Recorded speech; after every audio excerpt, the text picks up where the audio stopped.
Hello everyone, this is Hala Swalem. I am the Assistant Principal and Primary Years Program Coordinator at Ajman Academy. I am also an IB workshop leader, and today I will be talking to you about leading continuous professional development and learning.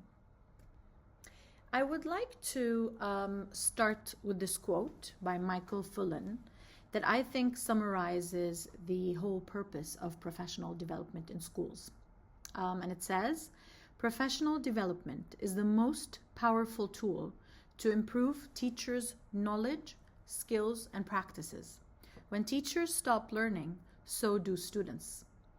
I think this quote, and especially the last sentence, just shows us the interconnected relationship between teachers' learning and students' learning. And how when teachers are empowered, they're lifelong learners, that'll reflect on their practices, on their learning practices, and how that will impact students' learning and growth within the classroom. When leading professional development in schools, I think there are several key areas that every school leader should focus on to ensure that professional development is meaningful, impactful, and also fosters continuous improvement. There are a few things that I will be sharing with you here that summarize the key features of effective professional development. Number one would be aligning it with school vision and goals. As leaders in the school, when you are looking at crafting and drafting the roadmap of professional development, are we really ensuring that any professional development opportunity aligns with our school vision and goals? Is it connected to the broader goals of the school? Does it align to our curriculum standards, instructional priorities, and student learning objectives? What can I do as a leader to ensure that every PD is aligned to the school vision and goals? It is very important to understand how the development will help improve outcomes, how that aligns with our school's vision, and teachers need to be on board with that one. And I think this takes us to point number 2, which is teacher buy-in and engagement. If teachers don't see the relevance or benefit of the PD, it is less likely to have an impact. And engagement is key to fostering genuine professional growth. Involve them in planning process. Gather their input on PD topics. Ensure the training addresses their specific needs. We should provide options for personalized learning paths as well. So it's very important to ensure that staff understand that they are part of this professional learning. At times they make up that professional learning group or opportunities from their own experiences. Get their buy-in. Send them surveys ahead of time. What would be some of the things that they would like to learn more about? What would be some of the things that they would like to share as well with members of the school community? As long as they feel engaged, they feel part of it, then you will have buy-in, and it'll be definitely more effective when they feel that they are part of this learning atmosphere. Moving on to number 3, which kind of links to number 2. When they are involved, when you're getting their input, then it would be relevant. If the PD sessions are not addressing real challenges teachers are facing in their classroom, and they're providing strategies at times that they can implement immediately in their classroom, then it's not very practical. And you need to have hands-on strategies and tools that are directly applicable. When we're looking at theory, we have to balance theory with practice. So they are getting the information, becoming more knowledgeable, but they're also being able to apply that in their own contexts. We should be including time for discussions, role plays, collaborative problem solving, reflection. If you're looking at having a PD session about, for example, high-tech applications or something to do with robotics or anything to do with something that's irrelevant to the context that you're in, the information then just becomes information and stays as information, and it would not be able to pass on and be applicable at that stage. Another important feature is that PD is sustained and ongoing. One-off workshops or training sessions rarely lead to lasting change.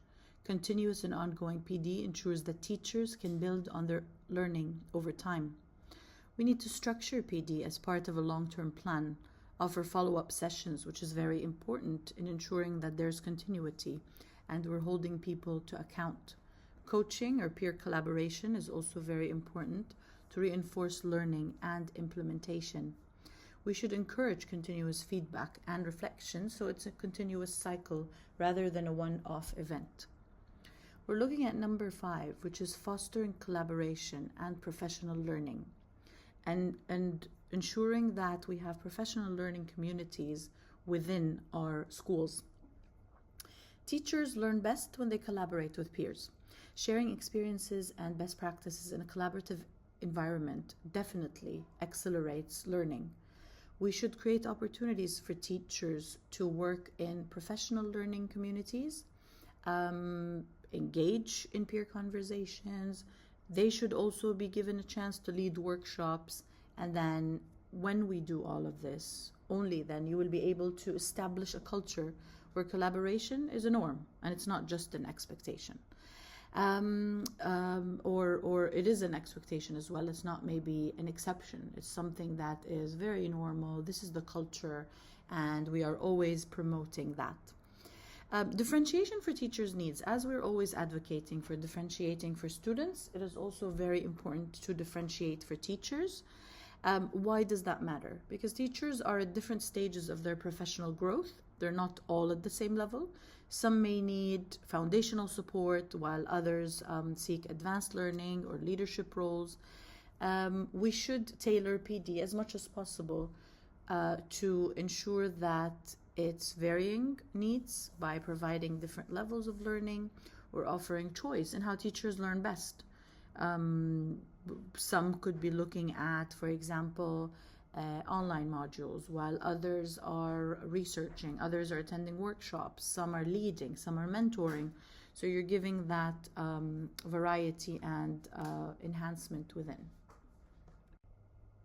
Active learning and reflection is also fundamental when it comes to sustainable PD. Adults, like students, learn best through active engagement and reflection.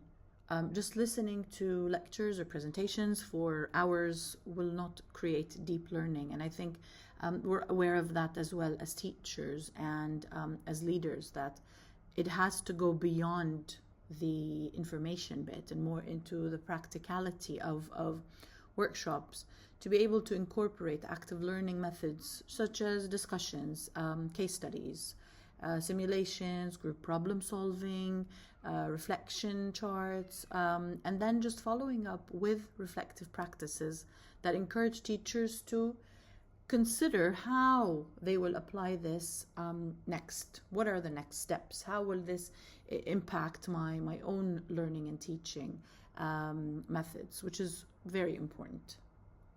We're also looking at building a safe and supporting learning environment. For PD to be effective, teachers need to feel safe. They need to feel that they are able to take risks and share openly and experiment with new ideas without fear of, am I going to make a mistake? Is that okay? Yes, it's okay. And they shouldn't be just sitting there and thinking, am I going to be judged? We should be able to cultivate and create a culture where it's okay to make mistakes. It's okay to learn from them. We need to provide opportunities as well for teachers to practice these new skills, and it shouldn't just be when they are observed formally. Taking that and moving into something that's more tangible in terms of data-driven and evidence-based. It's so beneficial when you are taking any PD, creating any PD from information or from evidence and data that you are actually taking from the school. So looking at, we've noticed from our learning observations that there are 80% of teachers that are not using, for example, thinking tools. And this is something that we're going to now embed in the school. So using data to inform the PD helps ensure that we are addressing actual areas of need in our school. It has to be contextual as well. We're looking at evidence-based strategies that are maybe more likely to improve teaching and learning rather than things that are just maybe proposals or ideas. Using even student performance data and classroom observation, as I said, feedback from teachers to identify areas for improvement. They're all very, very important, effective strategies when it comes to, or elements, characteristics, when it comes to ensuring that PD is purposeful.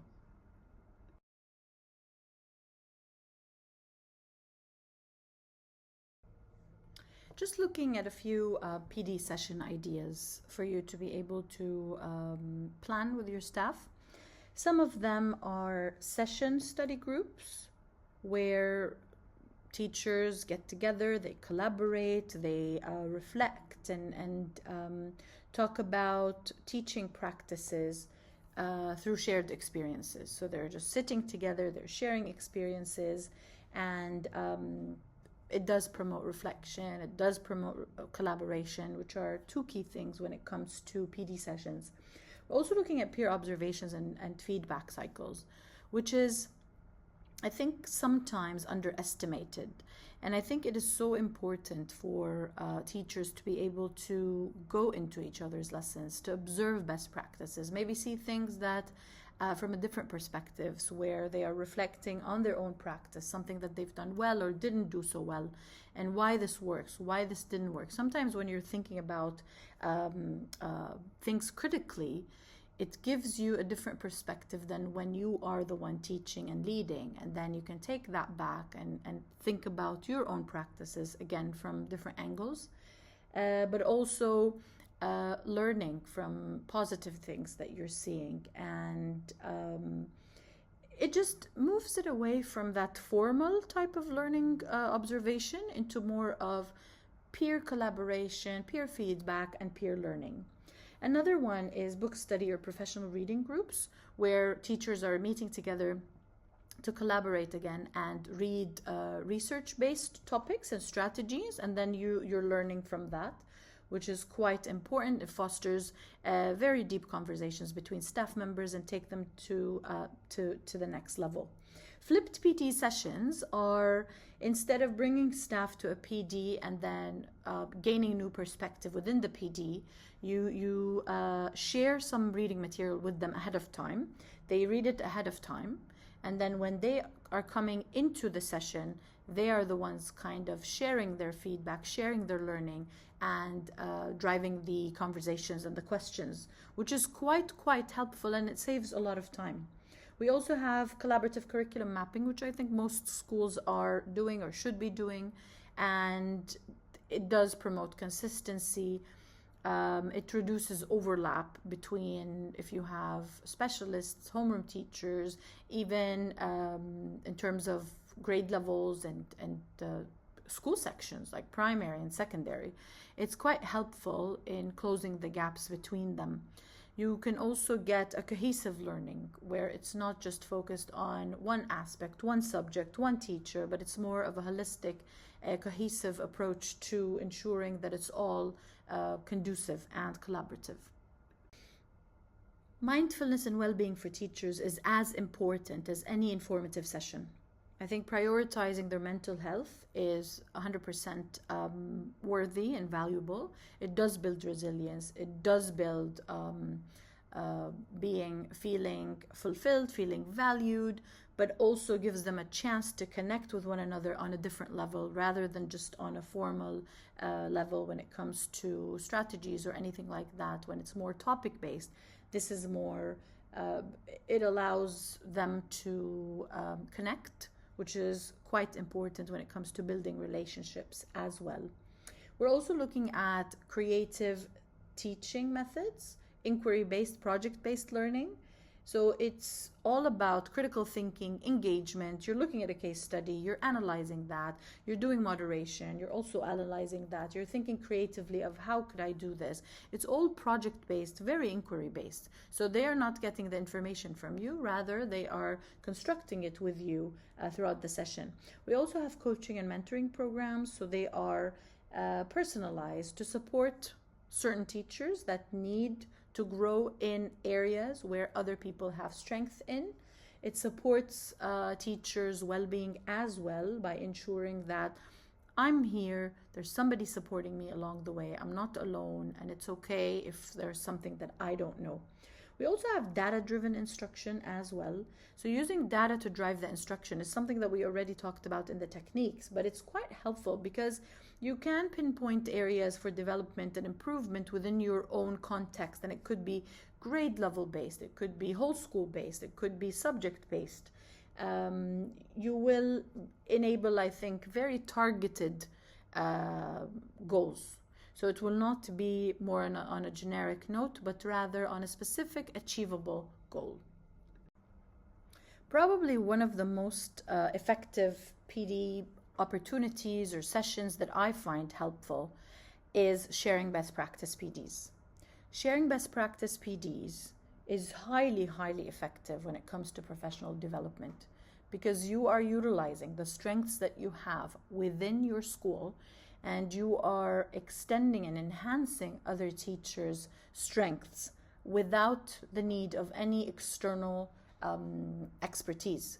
And at this stage, what you're doing is you're kind of, again, sharing and shaking that knowledge to ensure that everybody gets a little piece of it, rather than it being only focused in one area. We're looking at peer-led discussions where staff members who have implemented something so successfully, they share it with the other staff members, show them how it worked and why it worked and what are some of the tips to make it work and why has this been impactful on students' learning. They are very, very informal and they are just workshops that lead to enhancing and gaining new perspective in a fresh idea. But it also gives leadership opportunities to the staff that are sharing their best practice. We're looking at collaborative discussions. So after the presentations, engaging in discussions to explore how anything that's been shared can be adapted. So you're taking it to the next level, really. Level 1 would be giving them an opportunity to share. Level 2 would be, how can I share this within my own context? Can I share it? Why do I need to share it? How would it impact? And so on. So these are some of the main important points. We're also looking at hands-on demonstrations. So I've learned about it. I've discussed it as well. How can I apply it now in my own context? Are there certain strategies that I can use to apply it? What would be the next step? How can I share what I have applied as well? And then last but not least, we're looking at resource sharing, where they are bringing lesson plans, materials, digital resources that they can share with others. So it's not more of a preach, but it's how you can practice that as well, which is highly important. I hope you found this session somewhat informative and helpful, and hopefully you can take away some of the key features that I have mentioned with you today. I'm more than happy to listen to any questions that you might have, and please do email me at h.swailem@ajmanacademy.com. Thank you very much, and thanks.